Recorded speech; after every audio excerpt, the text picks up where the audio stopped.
Most people can point out the island of Ireland on a map, but far fewer can explain why it is divided into two nations. The Republic of Ireland covers most of the island, while the northeast portion forms Northern Ireland, one of the four nations of the United Kingdom. This division, and the 310-mile border between them, is the relatively recent result of the partition of Ireland, which took place just over a century ago, but the root causes of which had been many hundreds, if not thousands of years in the making. For much of its history, Ireland has been shaped by invasions, wars, migration, and division, the scars of which are still visible across the island to this day. But how did these events come to divide Ireland in the first place? And what spurred the efforts in more recent times to set these differences aside and move towards a period of peace and unity? This is the history of Ireland. Long before recorded history, humans inhabited the island of Ireland. Although they left some cultural legacy in the form of megalithic stone tombs, little is known about these first people who came to call Ireland home. Instead, it was the Iron Age Celts who would leave the deepest cultural imprint upon the landscape when they arrived around the mid-1st millennium BC, bringing with them the Celtic language and the way of life that had spread across much of Europe. Over time, the Celts in Ireland formed their own distinct version of language and culture, giving rise to Gaelic, which had come to dominate the island by the turn of the millennium. Gaelic Ireland was divided into numerous small kingdoms or clans, each ruled by local chieftains who occasionally acknowledged a high king over the entire island. Gaelic society was made up of a patchwork of such territories, where warfare among rival clans was common. Laws were maintained by oral tradition, and a caste of poets and storytellers preserved history and myth, which worshipped a polytheistic Celtic religion and was guided by druids. Life in Ireland continued largely undisturbed in much the same way during the early centuries AD. It even managed to evade the clutches of the Roman Empire. However, when the latter began to decline in the late 4th century, it left behind a residual influence that remains visible in Ireland to this very day. Across the Irish Sea, some within the former Roman territory of Britannia continued to practice Christianity. By the late 4th and early 5th centuries AD, Christianity had begun to make inroads into Ireland, spread by a mixture of missionaries and slaves captured by Irish raiders. Figures such as St. Patrick began to convert the Irish from Celtic paganism to Christianity, and within 2 centuries, the island was predominantly Christian. But the new faith not only introduced a new concept of spirituality, it also introduced literacy and learning. Monasteries quickly sprang up across Ireland, with educated monks beginning to record the island's historic oral traditions, as well as writing religious scripture. By the 6th century, the Irish Church had become a beacon of learning in Europe, with the monasteries themselves producing magnificent, illuminated manuscripts like the Book of Kells, which blended Christian themes with intricate Celtic art. The Gaelic monks and monasteries of early medieval Ireland helped to preserve classical knowledge through art, literature, and law, with some even travelling abroad to assist in the re-Christianization of post-Roman Europe, which was in the midst of sinking into the Dark Ages. Nevertheless, Ireland's monastic riches soon began to draw the attention of overseas raiders, who wanted to seize this wealth for themselves. Beginning around the year 795, Vikings from Scandinavia began attacking coastal monasteries and settlements across Britain and Ireland, taking vast amounts of treasure and slaves in the process.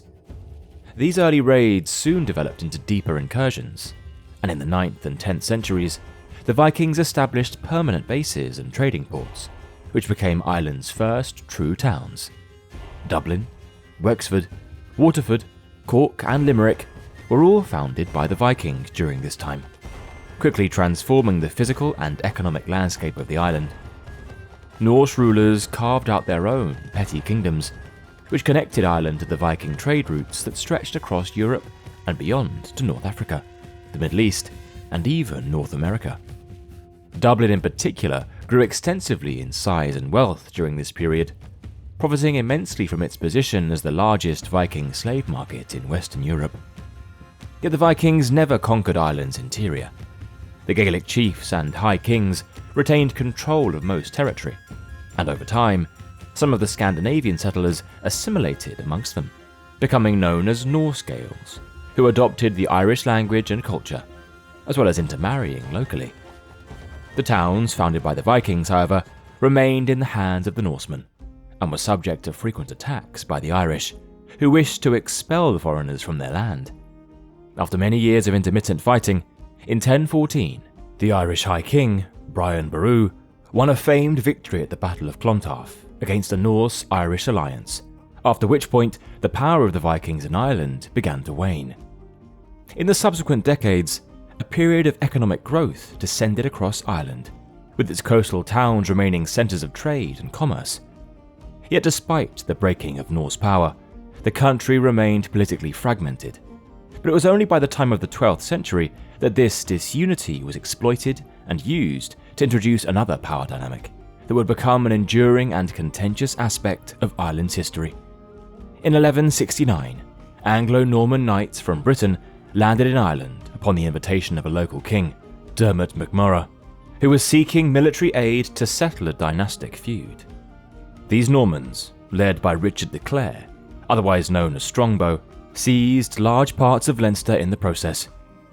However, their success alarmed King Henry II of England, who feared that these Norman lords were establishing their own independent kingdom outside his authority. Consequently, in 1171, Henry himself landed with an English army and nominally brought part of the country under English rule, later declaring his son, Prince John, as the first Lord of Ireland. Over the following decades, Norman barons continued to spread across the eastern and southern parts of the country, building castles and carving out lordships for themselves. Their conquest, however, was never fully completed. Although the Normans dominated the area around Dublin, known as the Pale, as well as some other enclaves, the Gaelic chiefs retained control of the majority of the island's territory, particularly in the north and west. With the passage of time, the Norman power base gradually began to recede. Isolated from England and surrounded by a predominantly Gaelic population, many Norman lords assimilated, just as the Vikings had done before them, adopting the Irish language, customs, and even marrying into Gaelic families. In 1367, the English crown passed the Statutes of Kilkenny to prevent intermarriage and the use of the Irish language by the settlers, hoping to keep them English.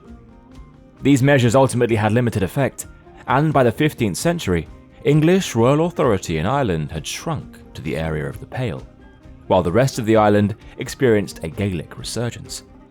Native Irish dynasties like the O'Neills in Ulster and the O'Briens in Thomond reasserted themselves, and even the old Norman earls operated as autonomous Gaelic-style lords. With the dawn of the 16th century, the English crown, under the Tudor dynasty, renewed its determination to control Ireland, this time far more aggressively. The Tudor conquest began at the outset of the 1530s, with one of the main catalysts being the Protestant Reformation. King Henry VIII's break with the Catholic Church was exported to Ireland, but Irish elites, both Gaelic and Norman, fiercely resisted abandoning Catholicism. In 1541, Henry VIII took the title King of Ireland for himself, replacing the centuries-old lordship with a fully separate kingdom, though still subservient to the English crown. Tudor officials steadily extended English law and governance across Ireland, offering Gaelic chieftains English titles and legal security if they pledged loyalty. Most, however, turned this offer down and put up a fierce resistance. In Munster, the Fitzgerald lords rebelled on 2 occasions against encroaching English authority, but their defeat led to the Plantation of Munster, with their lands being confiscated to settle Protestant English colonists. Farther north, the most decisive conflict came towards the end of the 16th century, when Hugh O'Neill, the powerful Gaelic Earl of Tyrone, initiated the 9 Years' War against English rule by rallying many Irish lords in a final great attempt to preserve Gaelic Ireland. O'Neill won major victories and even secured aid from Catholic Spain, but it would ultimately be in vain, for in 1601, the English forces crushed the Irish and their Spanish allies at the Battle of Kinsale. O'Neill surrendered 2 years later, and soon afterwards, he and other Ulster lords went into exile in Europe, an event known to history as the Flight of the Earls in 1607. Subsequently, the English crown claimed authority over the entire island of Ireland and brought about the collapse of the old Gaelic order. With Ireland subdued, the early 17th century brought a massive project of colonisation, forever changing the island's demographics and land ownership. The Crown, now under King James I, launched the Plantation of Ulster in 1609, confiscating huge swathes of land and redistributing it to Protestant settlers from Britain, especially Scottish Presbyterians and English Anglicans. Towns were rebuilt and renamed in English, with Derry rechristened as Londonderry to honour its London investors. By 1640, some 30,000 British colonists had been planted in Ulster alone, turning it into a patchwork of English and Scottish landholdings amid the remaining Irish. Similar, though smaller, plantations had taken place earlier in Leinster and Munster, as well as later in Connacht, installing a loyal Protestant landowning class, but also sowing deep resentment among the native Catholic Irish. These simmering tensions finally exploded in the year 1641, when, amidst the wider political fallout of the English Civil War, Ireland's Catholics rebelled to reclaim their land and resist anti-Catholic policies. The 1641 Irish Rebellion began in Ulster with attacks on Protestant settlers, and the violence quickly spiralled into a broader sectarian conflict across the entire island. By 1649, the English Civil War had concluded with a parliamentary victory, and the Puritan commander Oliver Cromwell turned his attention and army to suppress the Catholic uprising across the Irish Sea. In a notorious campaign lasting 4 years, his forces reconquered the country with merciless efficiency, with towns such as Drogheda and Wexford being massacred. The war ended with catastrophic results for the remaining Irish Catholic landowners, as vast estates were confiscated and distributed to Cromwell's soldiers and supporters. So much so that by the 1650s, Irish Catholics, who had once owned most of the land, now held only around 10% of it. Further upheaval followed in the latter part of the 17th century, after the monarchy was restored in 1660, and then a Catholic king, James II, came to power in 1685. After being overthrown just 3 years later, James attempted to use Ireland as a base to regain his throne, with many Irish Catholics rising in support and seizing much of the country. They were, however, ultimately defeated by the army of the Protestant William of Orange, who had recently become King William III of England at the Battle of the Boyne in 1690 and the Battle of Aughrim in 1691. In the aftermath, a harsh regime of penal laws were introduced, which stripped Ireland's Catholic majority of their basic rights, meaning they could no longer serve in Parliament, vote, hold public office, own firearms, or even inherit land. By 1700, the country was dominated by an Anglican Protestant minority, otherwise known as the Protestant Ascendancy, which owned the great country estates and controlled the government. The dispossessed Irish Catholics, over 3/4 of the population, were relegated to tenant farming, and the Gaelic-Irish culture, now intertwined with the persecuted Catholic religion, survived mostly among the rural poor. Throughout the 18th century, political power resided with the minority Anglican elite, concentrated in the Irish Parliament in Dublin. Still, the 1700s were a relatively stable period compared to the wartime horrors that had defined much of the previous century. Although Ireland experienced some economic growth, rural poverty persisted and resentment simmered among disenfranchised groups. In the latter decades of the century, the winds of change began to blow across Ireland. Inspired by the American and French revolutions, some Protestants began to recognise the need for reform, and in 1782, led by politician Henry Grattan, the Irish Parliament won a measure of legislative independence from Britain.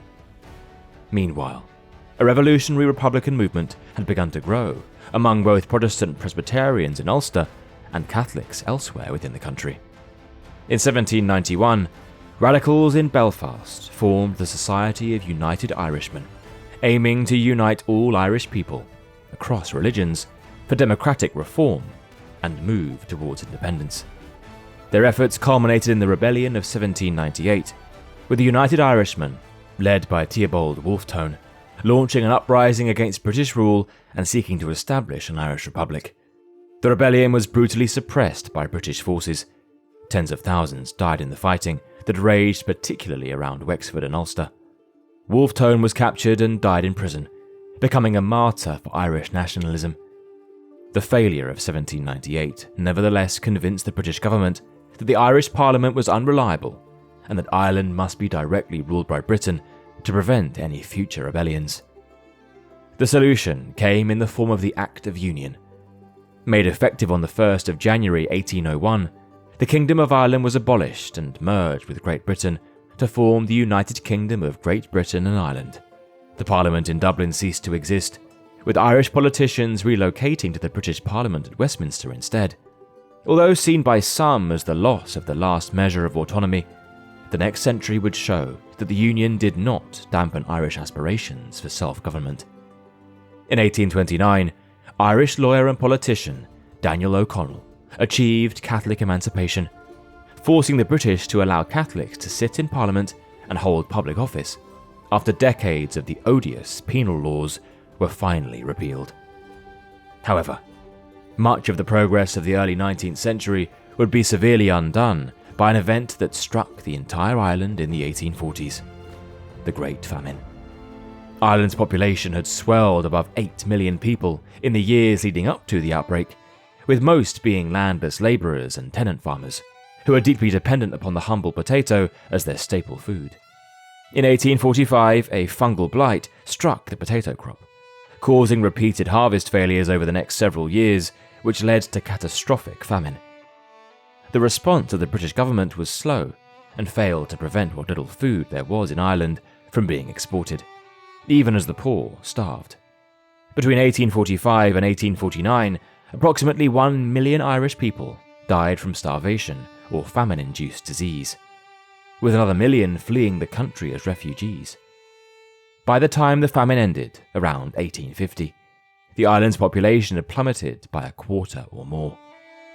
The Great Famine effectively broke apart the remaining old Gaelic-speaking society among Ireland's lower classes, with survivors emigrating by the hundreds of thousands in the following decades, mostly to the United States, Canada, Australia, and Britain. But the grief and anger over the British mishandling of the event only deepened the desire for Irish self-governance in the years that followed. A political movement for Home Rule, which entailed Ireland being governed by the Irish but still remaining within the United Kingdom, gathered momentum in the 1880s and 1890s, but ultimately failed to gain enough support to pass as law in the British Parliament. It was not until 1914 that the Home Rule Act was finally passed, granting Ireland a measure of autonomy, although this was suspended immediately following the outbreak of the First World War. Despite the political tensions between Ireland and Great Britain at the time, over 200,000 Irish served in the British forces during the war, the vast majority being volunteers. However, in April 1916, a secret revolutionary group used the backdrop of the ongoing war to launch a dramatic bid for outright Irish independence. The Irish Republican Brotherhood led an insurrection in Dublin that became known as the Easter Rising, with around 1,600 Irish volunteers seizing key locations across the capital and proclaiming an Irish Republic. After a week of intense fighting against vastly superior British forces, the rising was crushed, and much of central Dublin lay in ruins. Initially, many Irish people had not supported the risky rebellion, but Britain's decision to execute the ringleaders, namely Patrick Pearse, James Connolly, and others, swung public sympathy towards the rebels' cause and ignited popular support for full Irish independence. With the conclusion of the First World War in 1918, the British government held an election in December of that year, with Sinn Féin, the Irish Republican Party, winning a landslide victory across most of Ireland. After reaffirming Ireland's declaration of independence, the Irish Republican Army, IRA, was formed and began guerrilla warfare against the British authorities. The ensuing Irish War of Independence pitted the IRA's hit-and-run tactics against the Royal Irish Constabulary and British forces, with violence spreading through ambushes, reprisals, and assassinations. By 1921, with international pressure mounting and the combatants exhausted, a truce was called. Negotiations in London produced the Anglo-Irish Treaty in December of that year, which ended the war, but at a cost. Ireland was to be partitioned. Under the treaty, the bulk of the island, consisting of 26 counties, left the United Kingdom to become the Irish Free State, a self-governing dominion of the British Commonwealth, similar to Canada or Australia.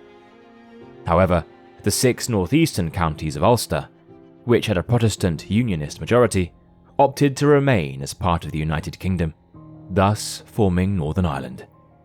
The partition of Ireland fundamentally redrew the political map of the island, but also created many more problems for an already deeply divided people. Northern Ireland's sizable Catholic minority felt abandoned by the treaty, while in the Free State, the treaty's terms, especially the continued oath of allegiance to the British Crown, bitterly divided Irish Republicans. This led to the Irish Civil War breaking out in 1922 between pro-treaty forces, led by Michael Collins, and anti-treaty forces, led by Eamon de Valera. The Civil War was ruthless and fratricidal. Ultimately, the pro-treaty National Army prevailed, and the Irish Free State emerged intact, though Michael Collins himself was assassinated during the conflict. After the hostilities had ceased in 1923, Ireland remained separated into 2 jurisdictions. In the south, the Irish Free State began the work of nation-building after centuries of colonial rule. Though nominally a dominion of the British Commonwealth, it enjoyed full internal self-government, and over the next decade, under leaders such as W.T. Cosgrave and later Eamon de Valera, the Free State took steps to reduce remaining ties to Britain. In 1937, the Irish Constitution renamed the country simply as Ireland and removed any mention of the British monarch, effectively asserting de facto republic status. The state would formally declare itself as the Republic of Ireland and leave the Commonwealth in 1949. Meanwhile, in Northern Ireland, the early decades were characterised by one-party unionist rule and systemic discrimination against the Catholic minority. Northern Ireland's Protestant leaders saw themselves as loyal Britons and enforced policies to maintain control. Catholics often faced barriers in voting, acquiring housing and employment. Although Northern Ireland experienced some sectarian tensions in the early years, by the 1960s, inspired by global civil rights movements, Northern Ireland's Catholics began organising for equal rights. These small protests, however, were met with hostility and heavy-handed crackdowns by the predominantly Protestant police, leading to riots and the beginning of the period known as the Troubles. What followed was 3 decades of turmoil in Northern Ireland as long-simmering sectarian tensions boiled over. In 1969, street violence between Catholic nationalists and Protestant loyalists prompted the British government to deploy the British Army to Northern Ireland to restore order. However, many Catholic communities saw the army as heavy-handed occupiers, especially after incidents like Bloody Sunday in 1972, when British paratroopers killed 13 unarmed protesters in Derry. By the early 1970s, the situation had escalated into a low-level war, with the Provisional IRA on one side, claiming to fight for Northern Ireland's reunification with the Republic, and on the other, loyalist paramilitaries, such as the UVF and UDA, who were determined to defend the Union with Britain, alongside the British state's forces of the army and police. Civilians often found themselves caught in the crossfire of bombings, assassinations, and riots, with no corner of Northern Ireland being untouched by the violence. Even mainland Britain and the Republic experienced sporadic IRA attacks. Such was the scale and indiscriminatory nature of the hostilities. It was only after years of war weariness that diplomatic efforts finally began to open new roads to resolve the Troubles. The IRA, under pressure and after secret negotiations, declared a ceasefire in 1994, which was matched by the loyalist paramilitaries. Multi-party peace talks followed, chaired by international mediators, which ultimately resulted in the Good Friday Agreement in April 1998. This affirmed that Northern Ireland's status would remain British until a majority there chose otherwise, but also acknowledged the Irishness of the Catholic minority by creating cross-border institutions with the Republic and allowing people in Northern Ireland to hold Irish citizenship, British citizenship, or both. Crucially, it set up a new power-sharing government in Belfast, where Unionist and Nationalist parties would jointly govern, ensuring representation for both communities. As the 21st century began, the scars of conflict remained, but the watershed moment of the Good Friday Agreement allowed for a new period of Irish history to begin. Northern Ireland benefited most from the peace, seeing increased investment and tourism in what were once highly dangerous cities such as Belfast and Derry. For the Republic of Ireland, peace coincided with a period of rapid economic growth. From the mid-1990s into the 2000s, Ireland's economy expanded at an astounding rate, transitioning from one of Western Europe's poorest countries to one of its richest. Today, Ireland stands transformed from the poor, colonised and famine-ravaged land of its past. Although it remains divided into two separate states, the cooperation and cohesion of the last few decades have undoubtedly brought the two closer together, raising the possibility, which has long remained elusive throughout its history, that perhaps one day there may be a united island of Ireland.